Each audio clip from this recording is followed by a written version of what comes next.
You're an hour off the dock. The sun is high, the water is glassy, and the engine is humming along just right.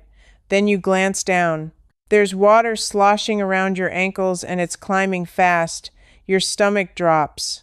Here's what I dug up. A little wooden plug that costs about $7 could stop that flood in under 10 seconds. And for nearly 300 years, every serious vessel on the water carried a handful of them without thinking twice. I stumbled onto this while paging through a water-stained seamanship manual in a library archive, and I honestly couldn't believe we let something this simple slip away. By the end, I'll hand you a trick from 1770 that saved an entire ship stranded on the Great Barrier Reef, and you can pull it off today with a cheap tarp. This works whether you run a bass boat, a sailboat, a pontoon, or a little aluminum skiff. Stay with me, because the deeper I went, the stranger this story got. Let me start with the question that pulled me down this rabbit hole in the first place. Why do boats actually sink? Because when I asked around, everybody gave me the same movie answer. Big waves, a storm, a rogue swell that swallows you whole. That's what we picture. That's what we're afraid of. But it turns out that picture is almost entirely wrong, and the truth is far more ordinary and far more preventable. I found the numbers in the claims files of the Boat US Foundation, which has spent decades studying why recreational boats go under. Their seaworthy analysts went through thousands of real insurance claims, and the pattern they found stunned me. Roughly 2 out of every 3 boats that sink don't sink out in some dramatic gale. They sink sitting quietly at the dock, tied up, nobody aboard, no storm in sight. Let that settle for a second. The thing we fear least is the thing that gets us most. And when they looked closer at how the water actually got in, it wasn't the hull cracking in half. It was tiny things. A cheap rubber hose that dried out and split. A hose clamp that rusted through. A little fitting in the hull, no bigger than your thumb, that finally gave way after years of nobody looking at it. Small failures, slow leaks, water creeping in an ounce at a time until the boat sat low enough for the whole thing to rush in at once. Now here's the part that made me sit up. There's a simple law of water that boaters used to know in their bones, and most of us have completely forgotten. The deeper a hole is under the surface, the harder the water shoves through it. A hole the width of your thumb, sitting just 2 feet below the water line, can pour more than 70 gallons a minute into your boat. 70 gallons. That's a bathtub every 30 seconds, gushing in through a gap you could plug with a cork. So the danger was never really the size of the hole. It was the fact that most people on the water today have absolutely nothing on board to close it. They've got a phone with no signal. They've got a life jacket. And they've got a slowly sinking boat and no way to stop the water, but that wasn't always true, not even close.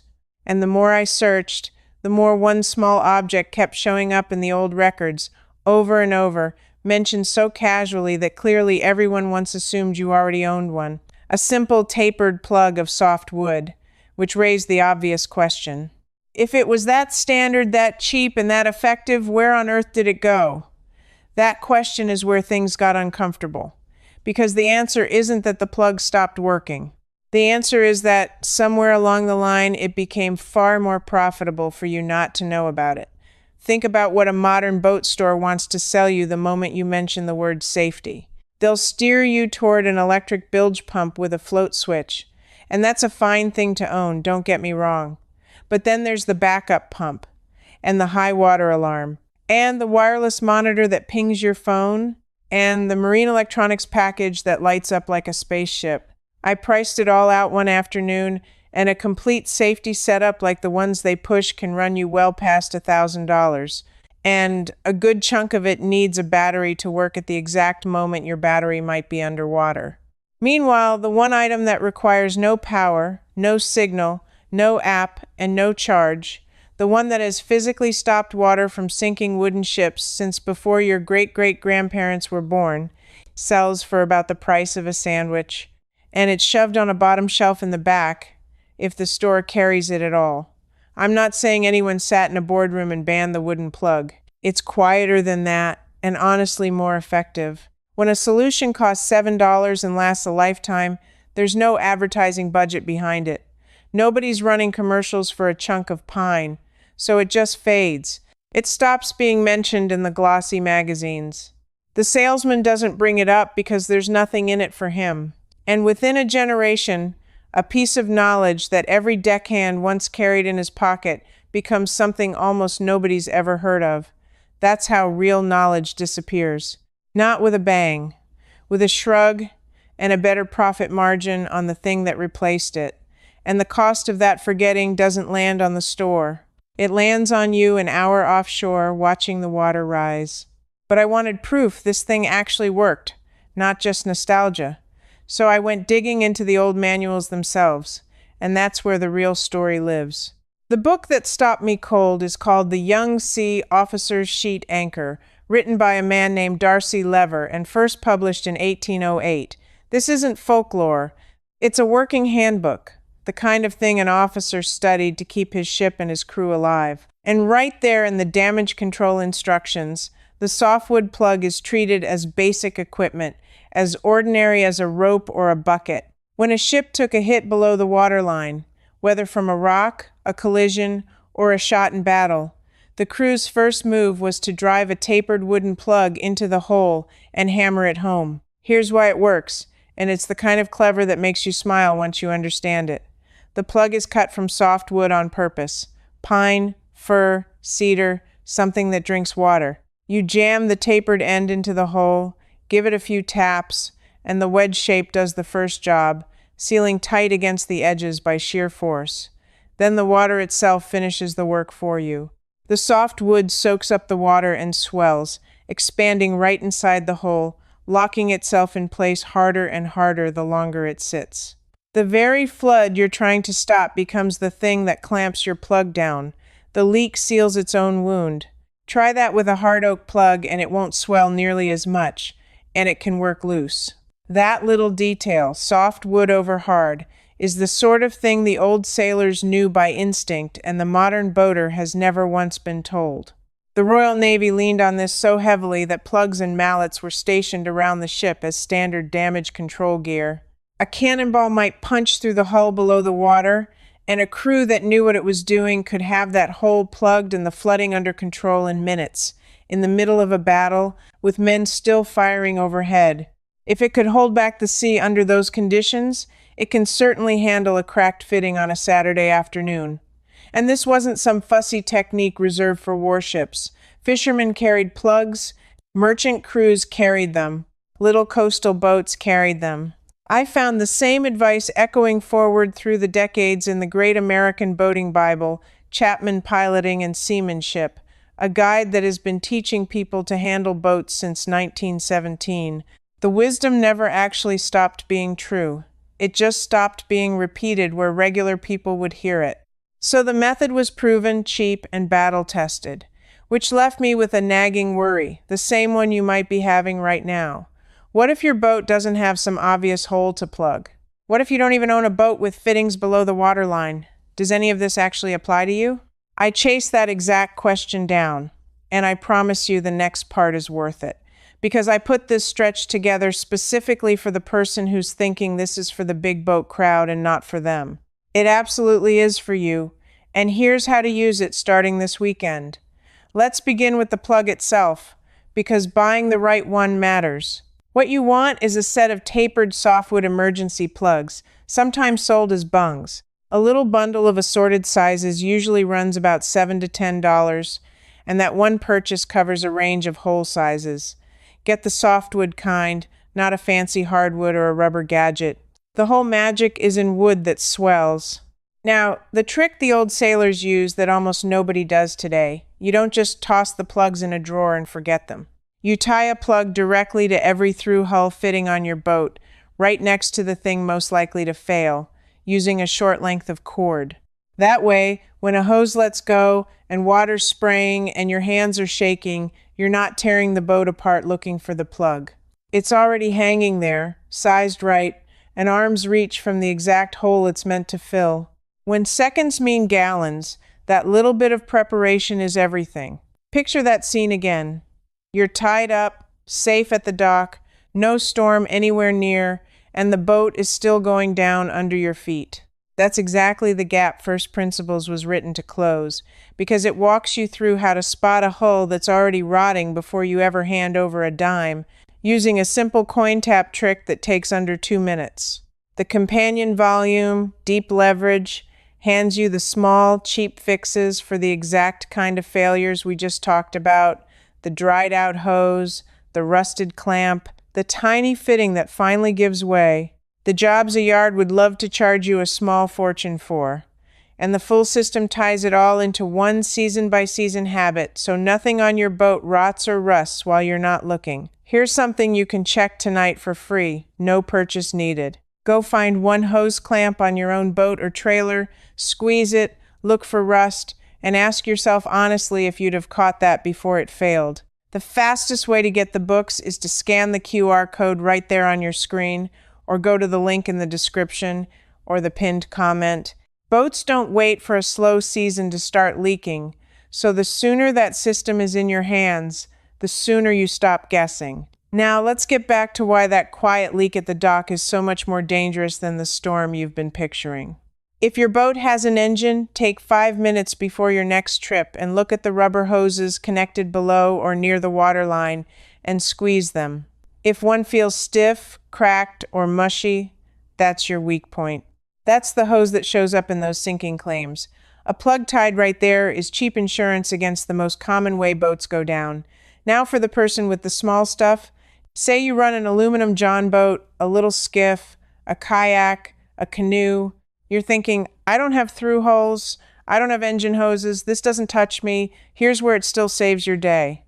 Almost every small powerboat and trailer boat has a drain plug in the transom, the one you pull to let rainwater out when it's parked. And do you know the single most common, most embarrassing, most avoidable way small boats flood? People launch with the drain plug still sitting in the truck. It happens constantly.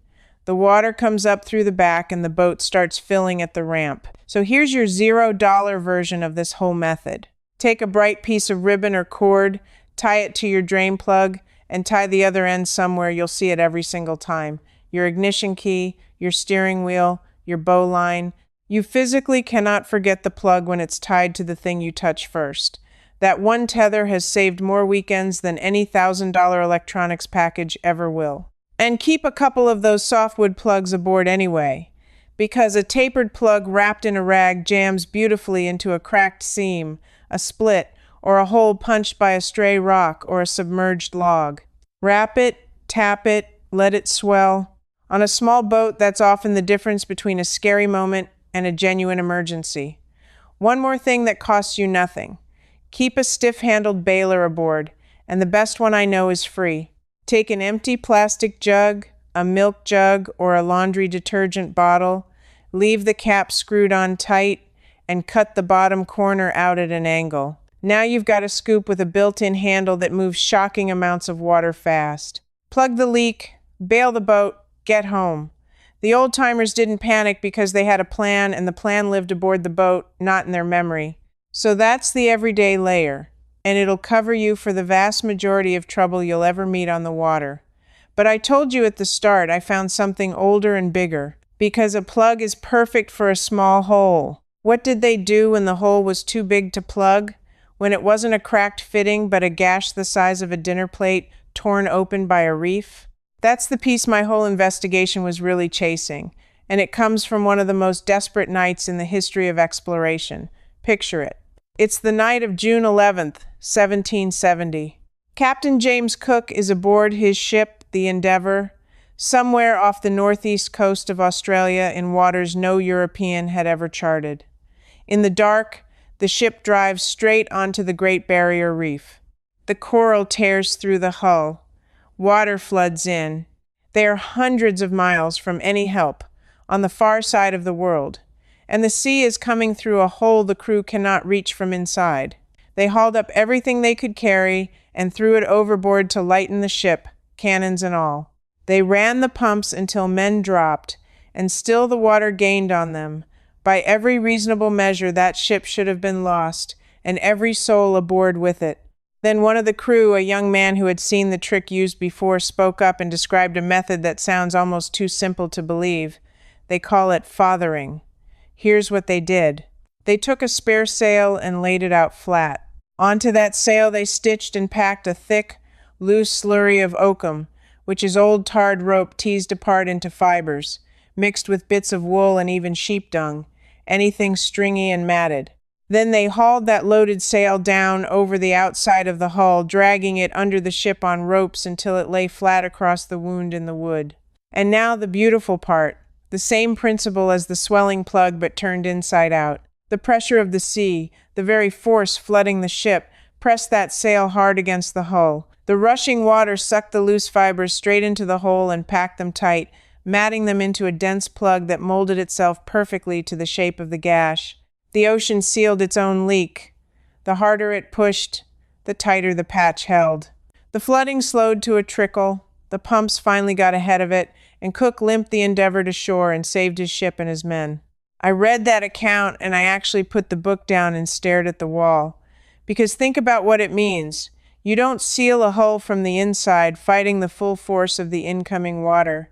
You seal it from the outside and let the water do the work for you. The pressure stops being your enemy and becomes the thing holding your patch in place. And here's why this matters for you. Sitting there with a fiberglass runabout and no oakum and no spare sail, the principle is exactly the same, and you can do it with things you already own. This is the collision mat trick, brought forward 250 years. If you ever hole your boat below the waterline and it's too big for a plug, you don't dive inside and fight the geyser. You go outside, you take a tarp, a boat cover, a sail, even a heavy jacket in a pinch, and you get it over the outside of the hull across the hole. You run lines to it, or you simply hold it, and the water pressure presses it flat and packs it against the opening. It won't be perfect. It doesn't have to be. It only has to slow the flood from a flood to a leak, enough for your baler and your pump to win, enough to get you to shallow water or shore. A cheap tarp folded in your storage locker, tied off with a couple of lines, is your $2 version of the exact method that saved one of the most famous ships in the world. That's the whole secret. Not a gadget, not an alarm.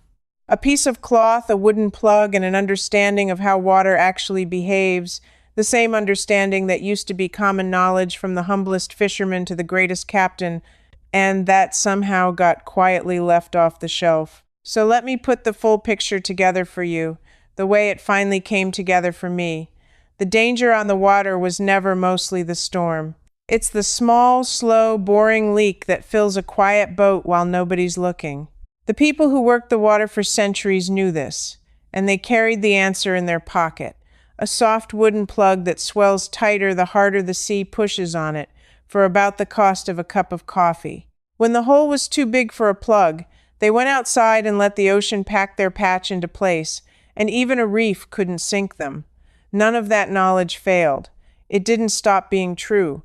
It just stopped being sold to you, because there's no money in a chunk of pine and a scrap of canvas, and there's a whole lot of money in the $1,000 spaceship they'd rather you buy instead. The old way didn't lose. It was simply allowed to be forgotten, one silent shrug at a time, until a thing every sailor once knew became a secret you had to go digging in an 1808 manual to find. Well, now you have it. Tie a plug to every fitting. Tie a ribbon to your drain plug. Keep a tarp and a cut jug baler aboard. Do those 4 small things this weekend, and you have made your boat safer than most of the expensive rigs at the marina, for less than the price of one bad lunch. Here's what I want you to feel as you head out next time. Not fear of the water, but the quiet confidence of a person who knows exactly what to do if it ever comes in, the same calm those old captains carried, because the answer is finally back in your hands where it belongs. You're clearly the kind of person who trusts a proven method over a shiny sales pitch, who'd rather understand how something actually works than pay someone to keep you dependent on it. That's the whole reason this channel exists, to drag this hard-won, low-cost knowledge back out of the archives and hand it straight to you. So tell me this, have you ever been out on the water and had that gut drop moment when something went wrong, and what did you do? And here's the question I'm really curious about. Did you already know about the softwood plug, or is this the first you've ever heard of it? Drop it in the comments, I read them, and tell me where in the world you're watching from, because I love seeing how far this old knowledge is traveling. If you want to be part of a growing crowd of people quietly recovering the skills the convenience industry hoped we'd forget, subscribe and stick around, because the next thing I'm chasing down is even stranger. It's an old method for keeping drinking water fresh for months at sea without a single chemical, using nothing but a common metal that costs pennies. And once you see the science behind it, you'll wonder how it ever got buried. That one's coming soon, and you won't want to miss it. Now, this video showed you why boats really sink. But inside the Old Ways Almanac, I go further, walking you through the full softwood plug kit, every size for your hull. In there, you can ask me your own boat questions, and a real person, me, answers you myself. And you won't be alone. Other Old Ways folks are already inside. Just point your phone's camera at the code on your screen. Cancel anytime with one click.